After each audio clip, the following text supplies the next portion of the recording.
Un ancien double champion, un fighting nerd, une revanche d'un superbe premier combat, 2 combats avec un ranké qui a 12 ans de plus que l'adversaire non ranké. C'est ce qui nous attend ce week-end sur une très solide carte qui passe sous les radars.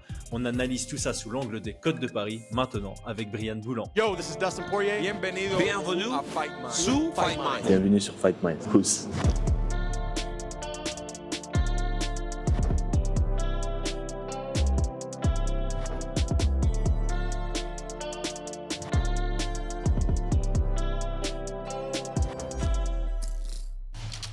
Paris sur le MMA avec Unibet.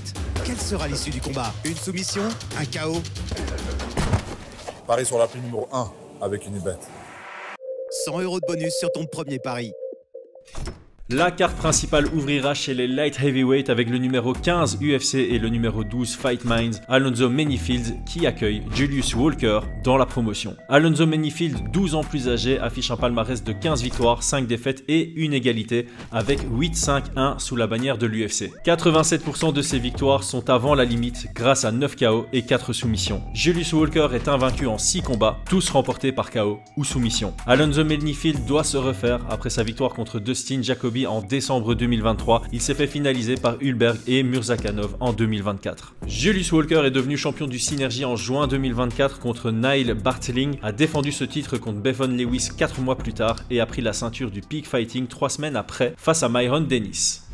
Alonzo Menifield est un athlète explosif qu'on doit considérer comme un striker qui développe progressivement le reste de son jeu. Il frappe fort, il a clairement le KO power et peut gagner contre des adversaires qui mettent plus de volume grâce à l'impact de ses frappes. Ici, il va rencontrer Julius Walker qui fait un énorme step-up en compétition. Il est pro depuis seulement 2 ans, mais a quand même un peu d'expérience en amateur avec 10 combats dont 7 remportés. Il sera 10 cm plus grand avec 13 cm d'allonge en plus qu'Alonzo. Comment est-ce que tu vois ce premier combat de la carte principale se dérouler? Écoute, comment je vois ce combat-là? Je vois vraiment un combattant qui a beaucoup plus d'expérience contre un jeune arrivant, tu vois, et qui n'a pas eu forcément énormément d'opposition. Non. Moi, je pense que ça va être un combat compliqué. Enfin, je pense que Menifield va être large favori, tu vois. Ouais. Et que ça va pas être très très compliqué. Alors, ça reste dans la superbe catégorie des light heavyweight. Où tout est possible. Où tout est possible. Encore plus, parce qu'en MMA, tout est possible, mais encore plus chez les light heavyweight. Mais moi, je suis parti voir le combat pas de Menifield, de l'autre, là, comment il s'appelle? Julius Walker, j'ai regardé les 2 derniers aussi, ou 2 des 3 derniers en tout cas. Mais franchement, il se fait salement toucher sur son dernier combat. Hein. Tu l'as Ouais, vu le menton à la fenêtre ouais, moi première seconde. Je vais être honnête, et c'est pas pour manquer de respect, mais je pense pas qu'il ait encore le calibre UFC. Ouais, je suis d'accord, ok, ça me rassure. Je le trouve assez lent défensivement. Allez, comment on dit? On peut lire ses patterns défensifs. Il est très lent sur le parry arrière. Il revient très lentement. Il le fait de manière flagrante. Il va trop loin avec sa main. Et je pense qu'il a un bon mental. Je pense qu'il a le cardio, ça a l'air d'aller encore. Ouais, je pense qu'il a un sol relativement décent. Voilà, il a un bon sol. Il a un bon sol Relativement décent. Maintenant, Alonzo Menifield, c'est un mec, comme on l'a dit, qui est très expérimenté, à haut niveau aussi. Donc, il n'y a pas que la question de l'expérience, c'est aussi la maturité physique que ça te crée d'être à ce niveau-là. Ouais. Et il a passé des solides light heavyweight aussi, tu vois. Ouais. En fait, Alonzo Menifield, d'un point de vue code de Paris, c'est vraiment pas le gars en lequel j'ai envie d'avoir confiance. C'est pas le gars qui me donne confiance dans ses combats. Je vais pas dire qu'il y a une irrégularité dans ses combats, mais voilà. Ces 2 dernières défaites, elles sont pas honteuses, hein. Non, pas honteuses du tout. Carlos Hulberg, pour moi, je le voyais le passer. Ouais. Facile. Et Azamat Murzakanov, 14-0 le type. 14-0. Ouais. Et puis il a des bons moments dans ce combat en plus. Donc voilà, mais je sais pas, Menifield, pour moi c'est un combattant compétent et il a pas ce côté je sais pas, recherche de victoire, tu vois. Il a pas spécialement un chemin. J'ai pas l'impression qu'il travaille sur un chemin de victoire. Il a ses compétences qui lui permettent de gagner ses combats et puis de temps en temps il lui manque ce petit truc dans la préparation du combat. Peut-être, mais ici je pense pas que ça va. Honnêtement, je pense pas que ça va jouer. Voilà, il est favori. Ouais, le mec, il a signé à l'UFC en passant par le LFA, qui est déjà du gros niveau. Il a fait 2 fois les Dana White Contenders. LFA, il a fait du Bellator. Enfin, il n'a pas été construit avec des combats régionaux comme son adversaire. Et son adversaire, sans vouloir manquer de respect, et peut-être qu'il va nous prouver qu'on a tort et qu'il a tout à fait le niveau pour y être. Ces derniers combats, c'est dans des organisations régionales contre des combattants avec un niveau mitigé, donc avec en moyenne 2 victoires pour 1 défaite. Et franchement, c'était pas une surdomination. Non. Même dans l'aspect présence dans la salle, dans la cage, tu vois. T'as des combattants comme ça qui sont dans le régional, qui affrontent des gars qui sont pas dingues, mais tu vois que la présence, tout, voilà, c'est pas le même niveau. Et là, je pense que ce sera pas le cas. Ouais, c'est ce que je m'étais dit. C'est en général, ça peut être en général difficile d'évaluer les compétences d'un gars qui fait un gros step-up comme ça, qui signe à l'UFC sans avoir eu de gros challenges avant. Ma lecture ici, c'est vraiment que c'est trop tôt. Je pense que c'est un short notice d'ailleurs. Donc voilà, c'est une opportunité qu'il prend et grand bien. C'est un short notice en plus. Il me semble. C'est possible. Attends, tu sais quoi Ouais, Marc Courrière à la base. Ah non, ouais, c'est pas... Non. Donc lui a dû annuler un combat. Ouais, Oumarcy, en fait, il remplace Oumarcy. Ah bah aussi simple que ça. Voilà. Donc effectivement, short notice pour lui, c'est une opportunité qu'il prend. Je pense pas enfin voilà, c'est pas une signature par la grande porte à l'UFC. Menifield est favori à 1,41, 2,70 pour le newcomer. Ça fait un 65-35 qui tend vers le 70-30. Moi, je trouve ça logique d'un point de vue ce que j'ai analysé, et en plus de ça, d'un point de vue narratif. Voilà, le seul truc qui va en la faveur de Julius, c'est peut-être la différence d'âge. Il est 12 ans plus jeune. Mais en light heavyweight, il n'y a pas cette statistique du déclin à 37 ans. C'est plus dans les plus petites catégories, statistiquement. Oui, et puis vu les derniers combats, et surtout, c'est une statistique sur les combats pour ceinture, donc au top niveau. C'est ça. En dessous, on a vu que les gars qui arrivaient un petit peu trop verts face à des mecs bien plus expérimentés, c'était compliqué, tu vois. Cannonier, la semaine passée, a commencé par là. Écoute, moi je trouve les cotes très généreuses. Ouais, moi, ici c'est un favori ou pass. Favorite or pass pour moi. Ah ouais, moi je mise sur Menifield et je pense que je vais mettre sur décision ou KO, tu vois. À 1,82. Décision ou KO. Ah, c'est pas bête ça, tiens. Elle a 1,82 celle-là ? Ouais, je crois. Ouais, parce qu'effectivement, je le vois pas soumettre Julius. KO, TKO ou décision 1,82. Ah, elle est pas mal. Elle est pas mal du tout. Franchement. J'aime bien. Ouais, écoute, je pense que je vais te tail là-dessus, puisqu'en plus, voilà, pour continuer sur le narratif, t'as un Julius Walker qui doit gérer la pression d'un début UFC à son 7e combat professionnel, 2e année de carrière professionnelle, directement en carte principale, 5e combat en 11 mois, donc 5e cut en 11 mois aussi, face à un gars qui a plus de victoires à l'UFC que lui n'a de combats dans sa carrière. Donc, pour moi, la valeur est clairement du côté de Menifield à 1,41, et en plus de ça, le petit boost, soit il gagne par KO, soit il gagne à la décision, qui monte à 1,82. Je crois que j'ai tenté le aussi. Ouais. Alors bon, ça reste, voilà, parce que c'est vrai que quand on passe ce truc, on a l'impression qu'on n'a pas de respect pour Julius, et que le combat il est couru d'avance, mais ça reste. Ça reste la catégorie des light heavyweight, et ça reste. On a déjà été surpris par des nouveaux venus. En tout cas, moi, ça va être où je vais me positionner. Très bien. Les 4 derniers combats de la carte principale sont vraiment des bangers, et le suivant est très attendu chez les featherweight, surtout pour les fans de striking. Jean Silva contre Melsik Baghdasaryan, c'est le numéro 38 contre le numéro 50 au classement Fight Minds. Quel niveau dans cette division! Jean Silva affiche 14 victoires pour 2 défaites en professionnel, avec 11 victoires consécutives, dont les 3 dernières sont sous la bannière de l'UFC. Avec 11 victoires par KO et 2 par soumission, le Fighting Nerd finalise 93% de ses victoires. Melsik Baghdasaryan a gagné 8 de ses 10 combats professionnels et est à 3 victoires pour 1 défaite à l'UFC. 63% de ses victoires sont par KO. Le Brésilien a fait ses débuts UFC en janvier 2024 avec un TKO au premier round sur Wilson. Il a ensuite mis un splendide KO sur Charles Jourdain avant de prendre un short notice en lightweight contre Drew Dober, le finalisant dans la 3e reprise. 3 annulations pour Melsik en 2024 et 2 en 2022. Il faut donc remonter à 2021 pour son antépénultième combat. C'était une victoire contre Bruno Silva. Il s'est ensuite fait soumettre en 2023 par Culibao, mais a bien rebondi contre Lutz en juillet 2023. Melsik Baghdasaryan est un très bon, selon moi, kickboxer MMA, combattant à volume, qui travaille comme j'aime, avec 40% des frappes qui vont à la tête, 36% qui vont au corps, 20% qui vont aux jambes. Il a un très bon striking differential, donc ça veut dire qu'il va toucher son adversaire avec 10 frappes de plus que ce qu'il n'encaisse en moyenne par round. C'est quand même plutôt pas mal comme différence. Du côté de Jean Silva, on aime bien, il frappe dur. Il a besoin de toucher 37 fois pour infliger un knockdown en moyenne. C'est une sale moyenne pour un featherweight. Il est un peu chasseur de tête. 78% de ses frappes qui touchent cette cible. Combattant assez dynamique qui représente assez bien le style Fighting Nerds, qui est selon moi la modernisation du MMA brésilien dans le sens où on a une agressivité adaptée, intelligente et sélective. Moi personnellement, je kiffe absolument ce combat sur papier. Quel est ton read dessus, Brian? Ouais, je vois ce que tu veux dire. C'est un bon combat. Je trouve que c'est un petit peu tôt et un petit peu trop bas enfin un petit peu tôt pour Melsik et un peu trop bas pour Jean Silva.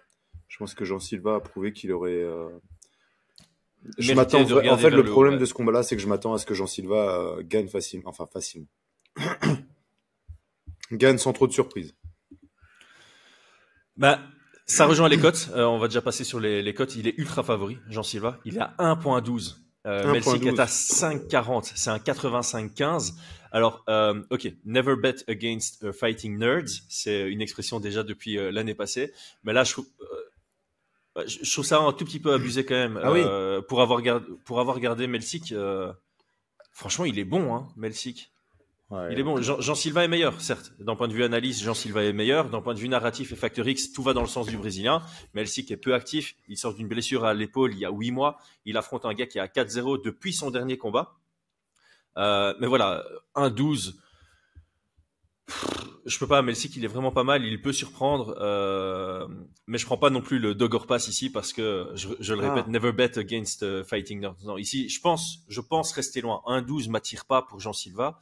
Et 5,40, c'est super attractif selon moi pour Melsik. Mais la dernière fois que j'ai voulu parier contre un Fighting Nerd, ça s'est retourné contre moi. Donc j'attends qu'on puisse le faire. Écoute, ouais, moi je pense que je vais rester loin parce que même sur les nombres de rounds, sur la décision, c'est pas ouf, tu vois. Ouais. Ça m'intéresse pas des masses, quoi. En fait, tu m'aurais donné un Jean Silva à 1,40 ici. Je me mets direct. Mais 1,12, même ouais. Sur un parlay, ça va pas te le. Tu vois, même sur un combi, ça va pas te le booster de dingue, tu vois. Écoute, il y a. Sur ce combat-là, si à un moment donné vous voulez faire du Dogor Pass, je pense qu'il faut vraiment, pour se décider, regarder à nouveau, être bien attentif sur les combats de Melsik. Mais moi, je pense que je vais rester relativement loin. Alors, peut-être que. Enfin voilà, il faut jamais dire jamais, tu vois. Donc jamais parier sur un Fighting Nerds. Contre un Fighting Nerds. Contre un Fighting. Ouais, après ouais, voilà. Contre, ouais.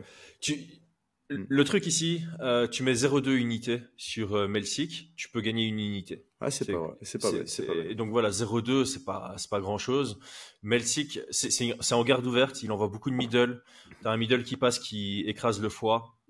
Tu vois, c'est un chemin de victoire qui peut se produire. Donc, moi, le truc qui aurait pu me motiver et qui pourrait encore me motiver, je vais garder l'esprit ouvert, c'est de me dire, tu fais 5 fois un combat de ce type, un Melsik contre un Jean Silva ou similaire, il y a bien un des 5 où le underdog va passer. Et donc, dans cette approche-là, je peux me dire, tu sais quoi, ouais, le 0,2 unité sur Melsik, je le prends parce que, encore une fois, si je trouve que les cotes sont déconnantes, Jean Silva mérite son statut de favori, mais je voyais plus un 70-30, tu vois. 85. Ouais, je vois. Mais c'est toujours pareil, les 70-30, c'est... à la fin, c'est un bras levé. C'est 100-0, ouais. C'est 100-0 à la fin. Écoute, ouais. Moi, je pense que je vais peut-être me motiver à regarder un peu plus attentivement Melsik et peut-être, comme tu l'as dit, mettre une petite unité. Mais là, pour l'instant, j'étais resté loin de ce combat. En fait, c'est ça. Pour moi, ici, c'est un dogger pass. Mm. Ceux qui prennent Jean Silva dans un parler parce qu'ils ont vraiment confiance en lui, je peux comprendre. Mais voilà, même tu mets 7 unités sur Jean Silva, tu prends même pas une unité de gain. C'est chaud quand même. Ok, avant d'avancer, on tient à remercier notre sponsor principal qui couvre tout cet épisode. J'aimerais prendre un court moment pour remercier notre sponsor principal Unibet.fr. C'est grâce à nos sponsors que nous pouvons produire ce contenu et le mettre gratuitement à votre disposition en enlevant les ads sur les différentes plateformes. Unibet.fr est le site qui vous offre les meilleures cotes sur les combats de MMA. Au vu des dangers des jeux d'argent, on vous invite à vous inscrire uniquement si c'est avec une approche ludique et récréative. Budgétez et voyez ça comme une opportunité de vous renseigner davantage sur le sport qui vous passionne. Obtenez un free bet allant jusqu'à 100 € en passant par notre lien en description lors de votre inscription. Alors, ce prochain combat, franchement, je l'attends aussi avec une grande impatience. Je vais être honnête, j'avais plus trop en tête qui était Jean Matsumoto, mais là, en l'analysant, ça m'a vraiment hype. Bah, je comprends tout à fait. Ouais. Surtout face à Rob Font. Ouais. Jean Matsumoto, 16-0, hein, brésilien, 16-0. Et puis, voilà, donc dans la catégorie des bantams, si je dis... Ah, il a combattu... Qu'est-ce que c'est que ça? C'est un catchweight. C'est un catchweight parce que c'est remplacement de Dominic Cruz en short notice. Donc c'est 2 bantams qui se rencontrent, mais vu le short notice, je pense que ça a été négocié en catchweight à la demande de Jean Matsumoto. Ouais, c'est un gros bantamweight en fait. Ouais. On va analyser ça juste après le tail of the tape.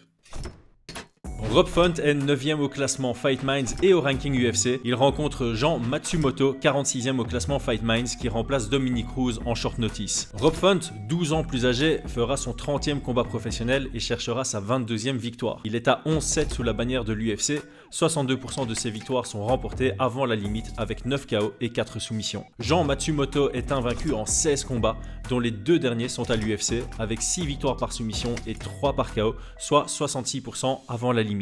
Rob Font a enchaîné 2 défaites contre 2 solides contenders de la division, en Sandhagen et Figueiredo en 2023, mais s'est relancé face à Kyler Phillips en octobre 2024, l'emportant à la décision. Jean Matsumoto est rentré à l'UFC par le Contender Series en 2023 avec une victoire sur l'invaincu Tanner. Il soumet Argueta dans ses débuts et l'emporte à la décision face à Katona en octobre dernier. Alors, Rob Font, c'est du solide. Hein.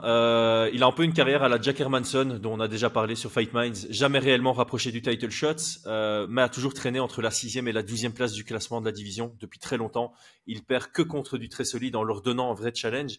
Il liquide aisément ce qui est en dehors du top 15 et il a quelques très belles victoires sur son palmarès. Il a un très bon jab, il a un assez gros volume, un bon striking dans son ensemble.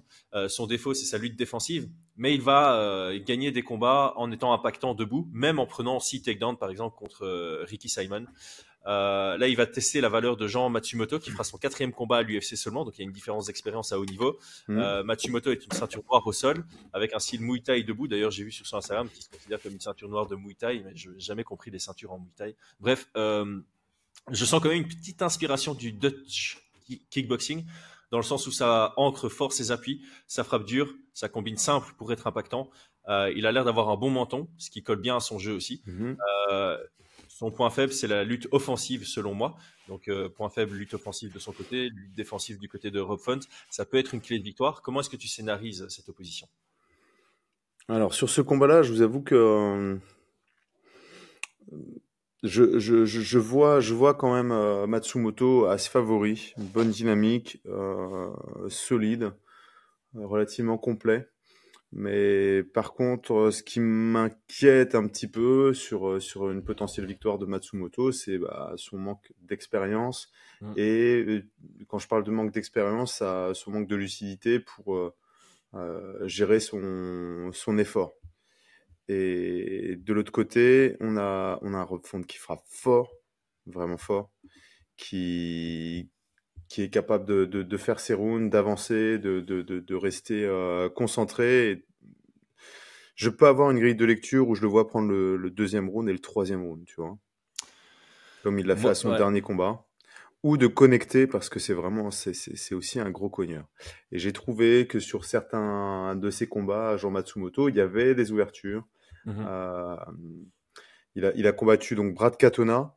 Donc il l'a bien boxé, mais Brad Katona, c'est pas sa force du tout, hein, le striking.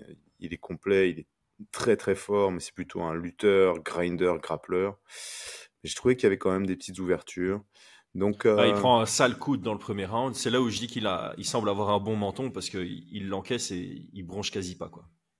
contre Brad Katona. Katona. Ouais. Ouais, mais Brad Katona, il a pas une puissance Non, mais là, de KO, tu vois. ouais, mais le coude était en collision et tout. Il venait d'en bas, tu vois, c'est le coude rentrant comme ça alors que Matsumoto vient dessus. Donc, ok, il n'a Ouais, pas le KO power, mais c'est quand même le genre de coup que tu veux pas prendre, tu vois. ouais. Mais bon, Rob Font, voilà. Après, Rob Font, je pense qu'il a changé de club. Il est au Canada maintenant. Il s'entraîne avec Ah ouais? Avec Firas Firas? Zahabi. Ah, Donc, il s'entraîne avec Firas Zahabi et il est parti. Enfin, il s'entraîne là-bas depuis quelques temps déjà. Je pense que c'est son deuxième camp. Ah, donc il est parti. Quoi, cette équipe, elle est morte ou quoi? New England Cartel? Parce que je vois que c'est. Donc, quand tu vas sur Tapologie de New England Cartel, tu as Rob Font et Qatar. Bah oui, mais ils sont Qatar est toujours bel et bien ensemble. chez Firas, et donc ils seraient partis tous les deux chez Firas alors. Mais en fait, je pense que c'est deux partenaires d'entraînement, hein, Qatar. Parce qu'il y a des photos d'eux ensemble qui s'entraînent chez... Comment il s'appelle ce type Oh non, j'avais son nom, j'ai oublié son nom. Je les ai vus s'entraîner dans un club, je pense à New York ou je sais pas où exactement. Ah, ouais, mais effectivement, là, il y a un post récent qui date d'il y a 2 semaines avec Rob Font et Qatar sur l'image, avec le frère de Firas. Et c'est au Tristar Gym, donc je pense que tu as raison. Donc Ah bah, tu sais il quoi? sera il était dans son coin le dernier combat, il sera dans son coin. C'est pas pour me rassurer, je vous avoue. Euh, Je vais être honnête, c'est pas du tout pour me rassurer. Firas Zahabi, moi je vous avoue que je suis pas du tout convaincu par ce coach. Ah bah c'est marrant que quelqu'un sur Twitter m'a dit exactement la même chose. Et en fait, moi, ma grille de lecture avec Firas, c'est que il va convenir à un certain type de combattant. Georges Saint-Pierre, Rory McDonald, Olivier Aubin-Mercier, ça convient bien. Mais par contre, il a ses méthodes qui vont convenir à un subset de combattants, mais pas du tout aux autres. Et par exemple, Qatar et Firas Zahabi, pour moi, c'est pas du tout un bon matching. Non. Rob Font et Firas, je suis un peu plus convaincu que ça peut fonctionner. Bah, c'est ça le problème, c'est que moi, vu le travail qui a été fait avec Calvin Qatar, tu vois, c'est des gars qui ont du niveau, c'est entre guillemets, des gars qui sont là, un peu des portiers, du top. Mhm. Mais tu vois, c'est ce genre de diamant qu'il faut être capable de polir. Et je trouve pas qu'il est capable de le faire, tu vois. Ouais. Son dernier combat avec Danny Ige, il est en train de demander body shot en criant, mais mec, ton, le coin, il l'entend, quoi. Ton adversaire, il l'entend. Si tu réclames pas tu vas te faire contrer là-dessus, quoi, tu vois. Ouais. Alors bon, de l'autre côté, à moins que c'était un plan, alors de l'autre côté, tu as quand même Rob Font qui envoie à la tête. Donc, Ouais. donc bon, ça reste relativement intelligent de sa part. Puis il repart au corps. Mais normalement, c'est travailler en amont. Il y a plein de petits trucs qui me posent problème. Ouais. Il y a plein de Ouais, petits trucs qui me posent problème. Et je vous avoue qu'à la base, j'aurais bien pas misé sur Rob Font parce que je le vois. Mais ça, c'est vraiment le petit point qui me dérange, quoi. Bah écoute, je l'entends parce que quand le gars m'a posé la question sur Twitter, ça m'a fait réfléchir par rapport à ça. Et c'était vraiment ça ma grille de lecture. Tu vois, t'as des coachs qui sont très bons pour peaufiner le jeu et le style des combattants et qui Mhm. sont du coup assez ouverts et qui ont un arsenal pédagogique assez large.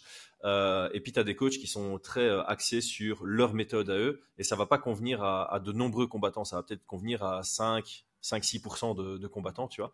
Et je considère Firas plus dans cette catégorie-là. Font, encore une fois, pour moi, a peut-être un style qui peut convenir aux méthodes pédagogiques de Firas. Mais je comprends le doute. Donc ici, Pour moi, Firas, ça peut être un bon coach face à des esprits libres, tu vois, à des Georges Saint-Pierre qui vont aller à des endroits, qui vont faire les efforts, ouais, qui auraient réussi dans tous les cas. Donc, ils ont besoin d'un coach qui est là pour leur apporter un petit peu de technique, mais t'as rien à faire après dans la cage, entre guillemets. ouais. Bord de cage, le gars sait où aller, sait quoi faire. Par contre, pour moi, c'est deux combattants qui sont très courageux, qui ont des grandes qualités pour Qatar et Rob Font, mais qui doivent être, entre guillemets, éduqués en amont. Euh, Et encadré pendant. et encadrés, et juste encadrés, mais éduqués en amont sur la stratégie. Tu réclames pas des choses dans la cage et que tout le monde l'entend, tu vois ce que je veux dire? Ouais. Ça doit être prévu à l'avance.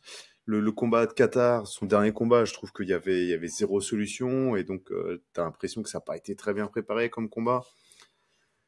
Donc voilà.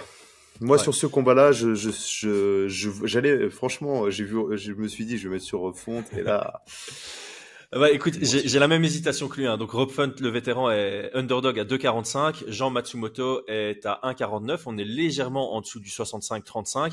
Alors dans cette division, statistiquement, l'âge peut peser. Tu l'as dit, c'est plus sur les combats pour le titre que la statistique a été faite, mais voilà, ça va un peu plus peser que chez les light heavyweight. Rob Font, dont le style repose tout de même sur sa vitesse, à 37 ans et rencontre un prospect de 25 ans qui a une assez bonne expérience de combat. Voilà, sur le narratif, il y a un facteur X qui va à l'avantage de Jean Matsumoto. Mais ça reste un gros step-up aussi pour Jean Matsumoto. Et Rob Font a éteint Yanez dans un combat avec un narratif similaire. Donc, autant je comprends les cotes, autant moi je suis attiré par le dog. Je pense que je vais me positionner pas avec grand-chose, mais je vais quand même prendre le shot sur Rob Font. Ouais, bah écoutez, moi je comprends, hein. Moi c'était ma première impression. C'était ma première impression, et j'aurais mis un 0,5 aussi. Et là, j'ai un peu traîné sur les Insta, sur les YouTube de Rob Font, et je suis un peu moins sûr, quoi. Ouais, ça t'a déchauffé. Je comprends. Ok, le co-main event est une tuerie absolue sur papier.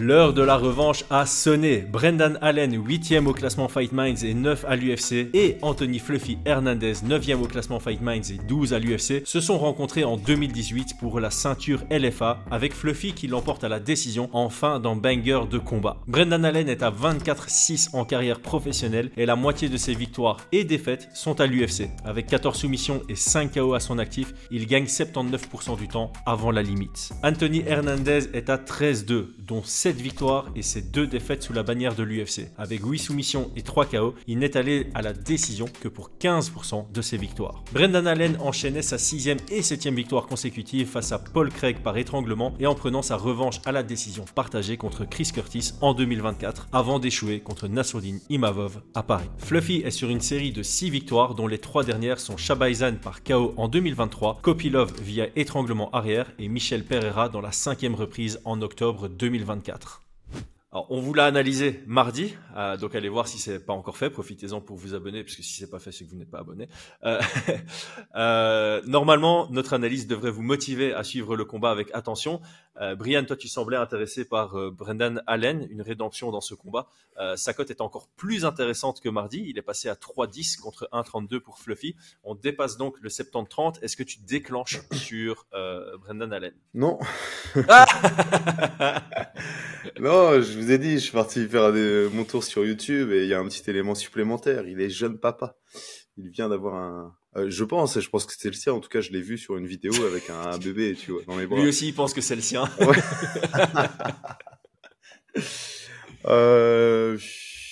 Tu vois, tu m'as mis beaucoup de facteurs X. Le fait de la team qui viennent pas forcément avec des game plans. Le fait qu'il ait déjà perdu, qu'il ne tienne pas correctement ses positions, qu'on n'a pas vu des gros axes d'amélioration, tu vois. Ouais. Et puis là, de voir qu'il est jeune papa, donc avec toute la fatigue, le stress que ça peut engendrer pour ceux qui l'ont vécu ou qui le vivent encore, ça m'inquiète grandement. Donc non, je ne vais pas déclencher sur Brendan Allen. Je maintiens que je pense que c'est un meilleur grappleur qu'Hernandez. Ouais. On l'a vu. En tout cas, s'ils s'entraînent ensemble, je suis sûr que Brendan Allen prend la plupart des positions. C'est un meilleur grappleur. En tout cas, moi, c'est ma grille de lecture. Par contre, en termes de combat, en termes d'intelligence de combat, je ne pense pas que ce soit le cas. Je peux le voir gagner, et j'ai envie de me positionner sur une décision, tu vois. J'ai envie de mettre une unité sur un combat qui va à la décision à 1,74, 1,74. Ah ouais, ouais. En fait, c'est quasi split. On est quasi sur un pick-em là. C'est un 55-60 la décision, quoi. 55% de chance que ce soit une décision. Ouais, c'est intéressant. C'est intéressant. Ça reste des bons grappleurs, donc soumettre un bon grappleur, c'est compliqué. Ouais. Brendan Allen, moi je vous en ai déjà parlé. Il y a déjà quelques vidéos. Je trouvais que sur ses positionnements pour étrangler, alors oui, il a des victoires par étranglement arrière, mais pas contre des très très bons grappleurs. Il y a des choses qui me dérangeaient dans ses positionnements, des tout petits détails qui, à un moment donné, je ne le vois pas passer contre Hernandez. Ok. Donc, c'est pour ça que là, actuellement, je suis plus là-dessus. Ok. Moi, j'hésite à placer une unité split sur ce combat. Je mettrais bien 20% de mes unités sur Allen avant 1.5 round. La cote est à 10. Et 80% sur Hernandez après 1.5. La cote est à 1.57. Donc, un des deux scénarios se produit, je suis gagnant. Et voilà, tu l'as dit, Allen est un fast starter qui fatigue relativement vite. Donc, s'il gagne pour moi ce combat, c'est assez tôt dedans. Et Hernandez, il met du temps à rentrer dedans, mais une fois qu'il est installé, c'est une machine. Donc, j'ai du mal à imaginer Hernandez finaliser tôt et j'ai du mal à imaginer Allen gagner tard. Donc, tu ferais 0-2, c'est ça? Ouais, si je mets une unité, par exemple, ce serait 0,2 Allen à 10 ça te fait avant récupérer 2. 1.5. Ça me fait récupérer 2. Et 1,57, la cote est à 1,57 pour Hernandez après 1.5 rounds, avec 0,8 dessus. Donc, ça me fait gagner 0,25. Mais donc là, je vais peut-être réfléchir à peut-être faire 90 ou un truc comme ça. Je vais refaire mes calculs, mais je me positionnerai bien là-dessus pour que le gain soit le même, peu importe le scénario. Et voilà, si c'est pas un de ces scénarios, je perds la totalité forcément, mais j'ai vraiment du... Si c'est Brendan Allen qui prend la décision. Ouais, mais c'est ça, voilà, Brendan Allen qui gagne tard, ou qui prend la décision, ou Hernandez qui met un high kick et qui gagne par KO. Ouais, donc voilà, forcément, il y a des scénarios où je perds, parce que sinon ce serait trop facile. Mais je pense vraiment qu'il y a de quoi récupérer sur cette logique, parce que les scénarios les plus probables, c'est Allen tôt, Hernandez tard. En plus, tu l'as dit, tu sentais qu'un Allen intelligent avait vraiment toutes ses chances pour passer, mais je valorise pas sa capacité d'ajustement dans une revanche. Il m'a pas convaincu dans le rematch contre Chris Curtis. Ah purée, c'est clair. Donc voilà, c'est pour ça ce qui me faisait stresser, c'est Allen intelligent qui prend les positions, qui gagne à la décision et tout, mais j'ai pas confiance dans ses ajustements stratégiques. Donc voilà, je me rassure là-dessus.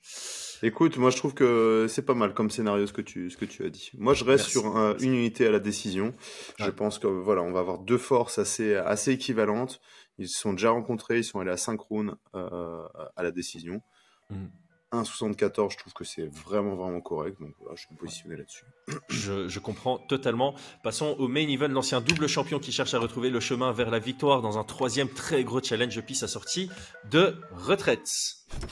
Henry Cejudo est numéro 7 à l'UFC et numéro 12 au classement Fight Minds. Il a remporté 16 de ses 20 combats professionnels et affiche 10 victoires pour 4 défaites à l'UFC. L'ancien médaillé d'or au JO et ancien double champion UFC a gagné 7 fois par KO et une fois par soumission, soit la moitié du temps avant la limite. Yadong Song a 31 combats professionnels, 21 gagnés, 8 perdus, une égalité et un no contest.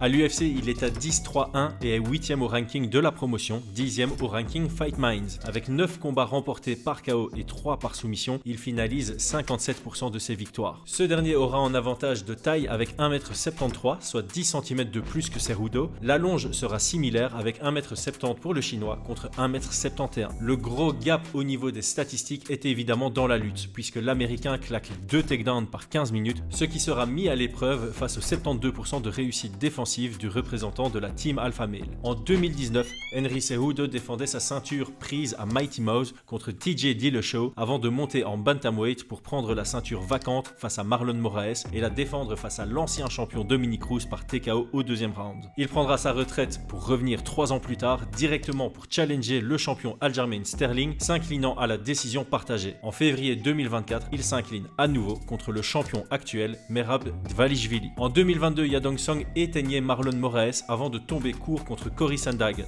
Il rebondit très bien contre Rick Simon et Chris Gutierrez en 2023 avant de s'incliner en mars 2024 contre Petr Yan. Donc celui-ci aussi, on l'a déjà analysé mardi. Les cotes ont bougé, mais dans l'autre sens que le co-main event, ça se rapproche un tout petit peu. Cejudo est maintenant à 2,90 contre 1,38 pour Song Yadong. On dit bien le nom de famille puis le prénom en Chine. Donc c'est Song Yadong. On a la réponse qu'on se posait mardi. Merci à tous ceux qui ont commenté pour et son prénom, c'est Yadong. Voilà, c'est ça. Song est le nom de famille. On est discrètement en dessous du 70-30 pour Song Yadong. Est-ce qu'il y a une cote qui t'intéresse sur ce combat? Ah bah oui, le challenger. Pour moi, L'underdog ou enfin, t'entends quoi par challenger ici? underdog, ouais. Ouais, Ah oui, l'underdog, challenger, ouais. c'est pour la ceinture. Ouais. L'underdog. Pour moi, Cerudo, pour moi, ça reste une valeur intéressante. Je me suis refroidi ce matin, quand même. Alors, j'ai fait mon enquête comme ça. Je dis, attends, parce que le facteur X, c'est qu'il est fort occupé, etc., qu'il fait beaucoup de vidéos. Et donc, je suis parti sur sa chaîne. Effectivement, il a une bonne production, mais c'est délégué. Donc, il a une équipe qui le suit. Et c'est clair que ça n'a rien à voir avec un travail trop, tu vois, où tu as vraiment de la préparation. Il n'a pas fait vraiment de pronostic. Alors, il y a d'autres facteurs X qui me dérangent. Le premier, c'est son appel téléphonique à Ali, j'ai l'impression qu'Ali, il en a rien à foutre. Quand il l'appelle, c'est trop bizarre. C'est vraiment trop bizarre, tu vois. Et il dit, ok, je vais en fight camp lundi. Et c'était genre, il y a 4 semaines, tu vois. Ah. Et sur un synchrone, 4 semaines de prépa, je sais pas, je suis pas, ça m'inquiète réellement. Je pense que 4-5 semaines de prépa, c'est largement suffisant quand tu es toujours Actif de manière générale. actif. Ouais. Je pense qu'effectivement, les 8 semaines de prépa, c'est beaucoup trop. 6 semaines, c'est la limite, faut vraiment, vraiment être confiant. Ouais. Dans le sens où 6 semaines, normalement, la 6e semaine, elle est un peu difficile, tu vois. T'es un peu fatigué d'avoir cumulé. 5 semaines, ça reste pas mal. C'est un peu juste, mais bon. Là, 4 semaines, ça me paraît pas beaucoup. Oh bah écoute, moi c'est un peu pareil. Ce que j'allais dire ici dans le podcast, c'est que j'arrive pas. Je veux trigger sur Cejudo à cette cote. Elle me semble avoir de la valeur, Ah ouais. mais pour le moment, je bloque. Je bloque. J'ai vraiment l'impression que ce combat va ressembler à celui contre Moraes, sans qu'il soit capable de faire l'ajustement pour bousculer Song Yadong et renverser la tendance. Donc voilà, mon pronostic reste Song Yadong. Cejudo à 2,90, c'est ultra attractif. Ah ouais, mais Mais je bloque, tu vois. Alors, encore une ah fois, bah, on va pas voir ces vidéos alors, hein, tu vas bloquer encore plus. Moi, je trouve que physiquement, c'est pas dingue. Tu sens que, oui, il a séché et tout, mais que c'est un peu gras. Sur ouais, sa prépa, pour moi, c'est vraiment du last minute, un peu trop intensif. J'aime pas trop, ça me plaît pas trop, quoi. Je comprends tout à fait. En tout cas, je trouverais ça un peu injuste pour Song Yadong s'il perd ce combat-là, dans le sens où je pense qu'il est quand même beaucoup plus concentré. Maintenant, voilà, hein, c'est Rudo. Je sais pas, je suis pas encore 100% convaincu. Je vais voir un petit peu cette semaine. Non, pas cette semaine, aujourd'hui plutôt. ouais, donc effectivement, On a même pas je vais regarder les prochaines vidéos, je pense. ok, Mais bah écoute, 5 rounds. T'imagines que là, ouais. première vidéo qu'il fait, donc il y a 3 semaines, il dit c'est en 3 rounds ou en 5 rounds. Je sais pas encore, il faut que je vois avec l'UFC. Hein? Voilà. Ah, mais oui, mais c'est parce qu'il y a eu tous les changements sur la Par carte. contre- Mais attends, non, c'était le main event de Tu base m'entends quand même, ce truc. Ouais, je t'entends. Il y a eu quoi? Je disais, c'est quand même ça a toujours été prévu comme le main event, ce combat, non? Bah, je sais pas pourquoi il dit ça. Après, voilà, c'est peut-être de la manipulation d'informations, j'en sais rien pour Non, non. un côté. Oui, C'est vrai que c'est quand le il King a Cringe, hein. Ouais, quand il a Ali Abdelaziz au téléphone, il savait pas encore si c'était un 3 rounds ou un 5 rounds, tu vois. Ça me semble bizarre. Ouais, Ça me semble bizarre. j'ai pas compris. Alors peut-être que c'était. Ouais. Alors, on va voir. Par contre, ce que j'ai beaucoup aimé, moi, dans les vidéos que j'ai pu voir sur ses sparring, il fait une simulation de combat à un moment donné avec un bantam qui a un physique assez trapu, euh, assez similaire à Song Yadong. Et on le voit quand même utiliser pas mal de fois la lutte, mettre au sol. Et donc ça m'intéresse bien quand même. Ça, c'est vraiment un truc qui m'a un peu fait changer d'avis en me disant, il va peut-être arrêter de se prendre uniquement pour un karatéka, il va peut-être utiliser sa lutte et prendre ses rounds. Ok, bah écoute, comme d'habitude, on va faire cette pub, hein. Suivez-nous sur Twitter, Ouais. sur Instagram, parce que c'est là où on fait nos placements finaux. Ce sera posté. Bah en fait, Donc disclaimer, là on est jeudi matin, on enregistre la vidéo. Les cotes dont on parle auront potentiellement bougé puisque cette vidéo sort vendredi midi. Et donc sur nos réseaux, d'ici quelques heures, on aura nos placements finaux. Ouais, donc moi ça sera soit 0-2, 0-5, soit je regarderai pour un combat qui va à la décision ou plus de 3 rounds et demi. Beaucoup moins intéressante, mais qui me semble un peu plus sécure, tu vois. Ouais, en fait j'avais regardé, c'est aussi plus que 3,5 et j'étais pas attiré par la cote. C'était 1,36, un truc comme ça. Ah, j'ai noté 1,41 moi. Ah, alors 1,36 c'est peut-être plus que 2. Ouais, c'est ça, plus que 2,5 c'est 1,26 et 1,41 plus que 3,5. Voilà, mais c'est clair que ça reste un peu plus sécure, quoi. Ouais. Ok, les amis, merci. Brian, merci. À très bientôt. Ciao, ciao. Ciao tout le monde.